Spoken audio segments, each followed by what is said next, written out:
สบายดีพ่อแม่พี่น้องทุกคนเนาะพบกับอุดมศักดิ์แฟมิลี่มื้อนี้พาหมู่เพื่อนมากินข้าวเป็นข้าวแรงเนาะมาลองมึงว่าสิเป็นแนวใดเนาะเพราะว่ามื้อนี้หั่นมีตำคุ้งปนข้าวปุ้นเนาะแล้วก็มีนี่อันนี้เป็นอัวเนาะอัวเผ็ดเพิ่นว่าแล้วก็นี่มีของแก้มปลาดุก ก็มีผักสลัดเนาะมีกระถินแล้วก็ผักบุ้งเนาะมากินข้าวเล้งน้ำกันนี่ใส่เค็มนี่ก็ได้มาปั้นข้าวกินกับข้าวเนาะ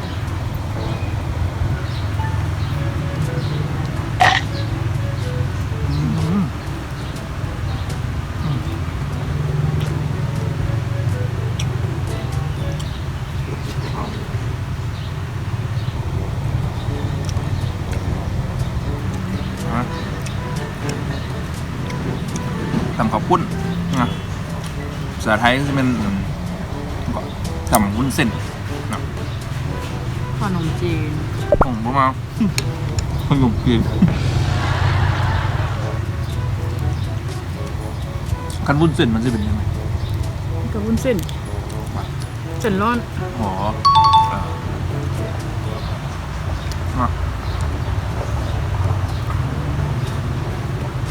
คำใหญ่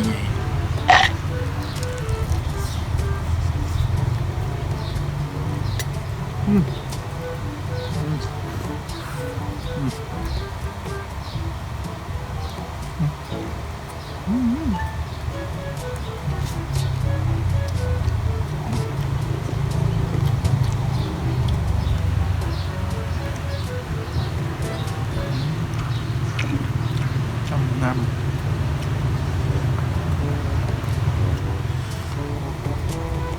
ถึงแก้ม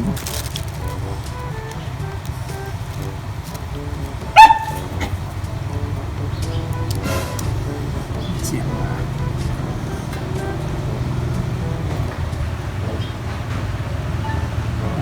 ขนาด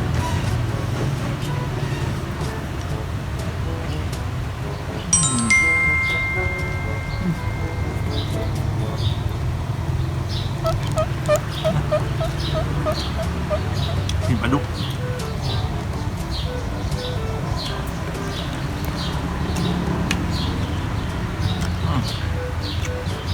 มาแล้วมันเนาะกูได้เข้ามาเบิ่งกินข้าวแรงน้ำกัน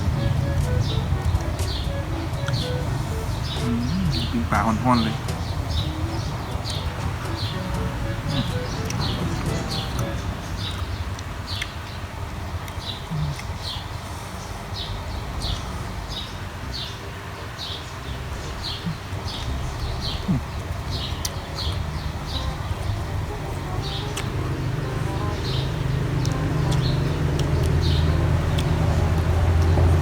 บุ้ง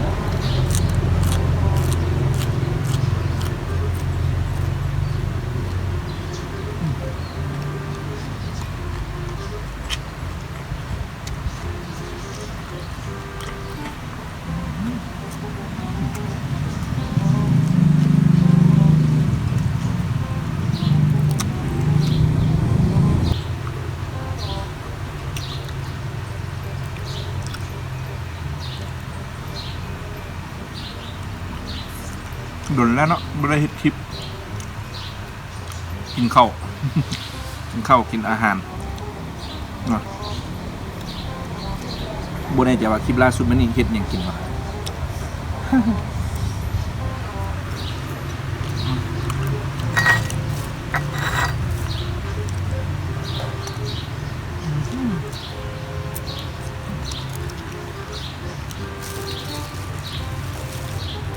ข้าวแรง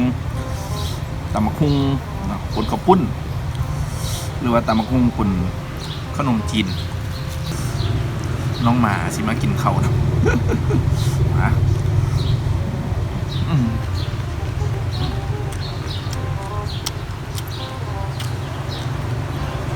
กับบัวครับบัวก็แซ่บอยู่เลยเนาะ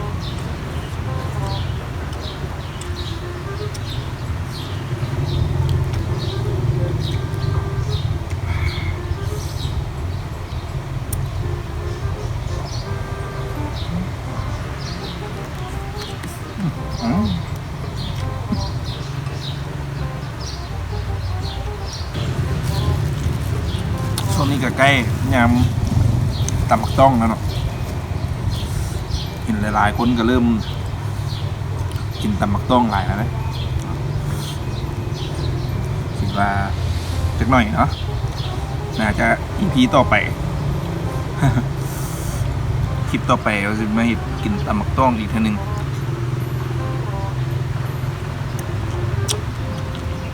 บ่ได้กินหนูแล้วกิน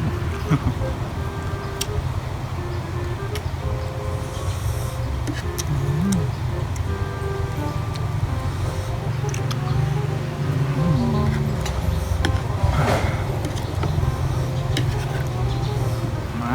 สดเอาเลยมัน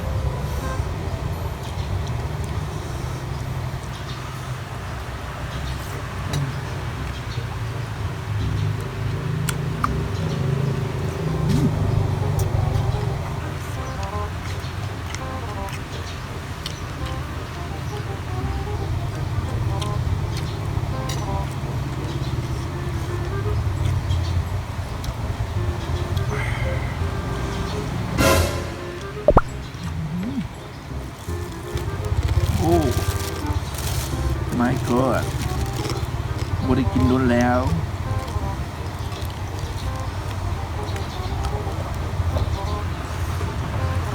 โดนรับบ่ได้กินข้าวแรงนะเนาะฉลายมิได้กินเส้น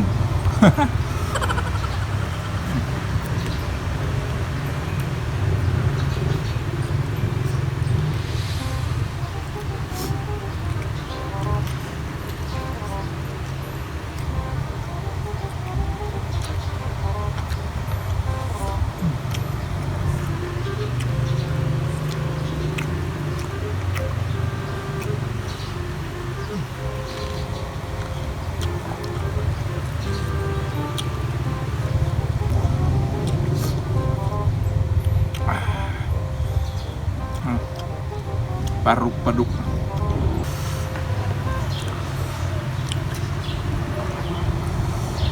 มือแรงนี่เข้าห้องน้ำทันบ่เนาะ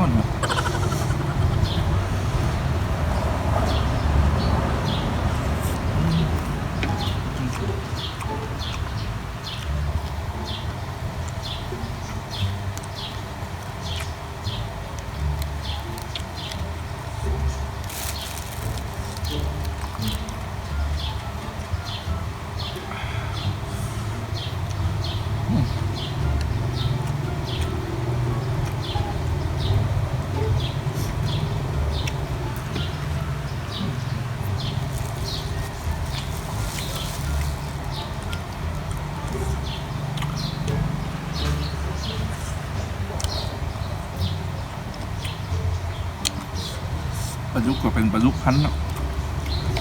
ปลาดุกเลี้ยง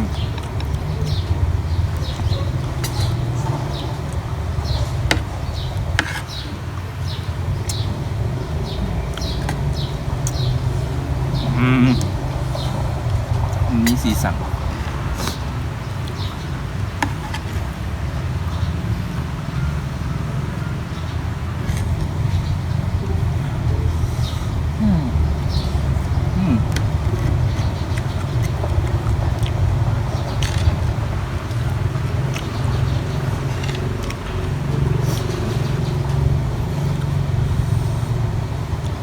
ตำหมักใส่กับข้าวนมจีน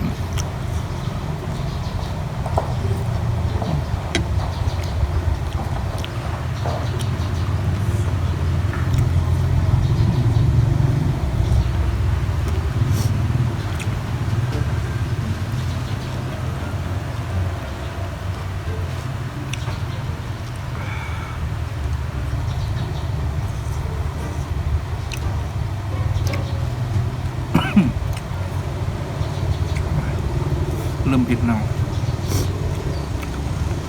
สด2 คำเมื่อกี้นี่พุ่นกันเลย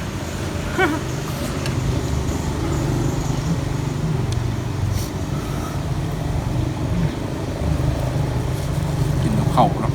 จึงมาเจ็บท้อง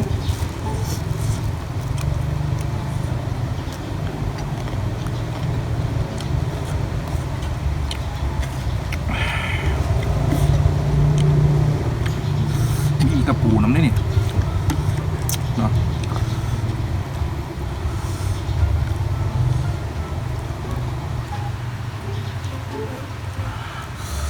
ใส่กระปูน้ำ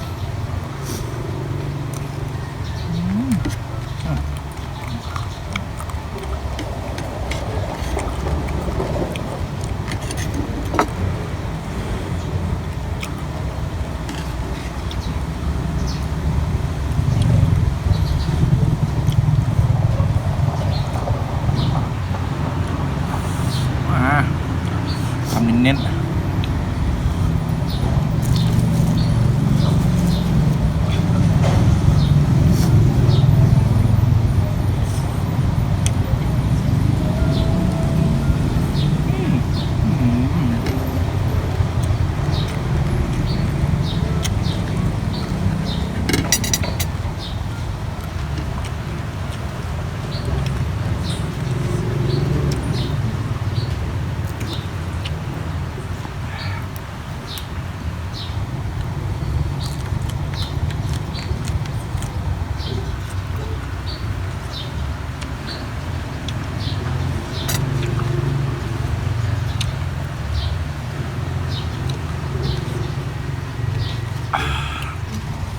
กระดูกจำนำปลาแดก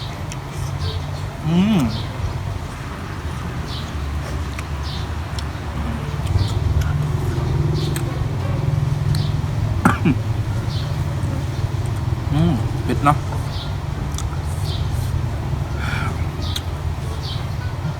แต่เผ็ดพอสมควรเนาะ ดูมาเผ็ดก่อนท้ายเลยมาสุด2 คำสุดท้ายแล้วเผ็ดสับโอ้น้ำตาเตียก มาเอาเนาะตอนนี้ก็เข้าแรงพอตอนนี้กับเผ็ดแห้งอีกปานกินตะมักต้องกันแล้วเลย โอ้เผ็ดน้ำตาเตียกเนาะอันนี้ก็เป็นข้าวแรงของเฮามื้อนี้จะตำบักหุ่งป่นข้าวปุ้นนะบวกกับอันน่ะปลาดุกพันเนาะแล้วก็มี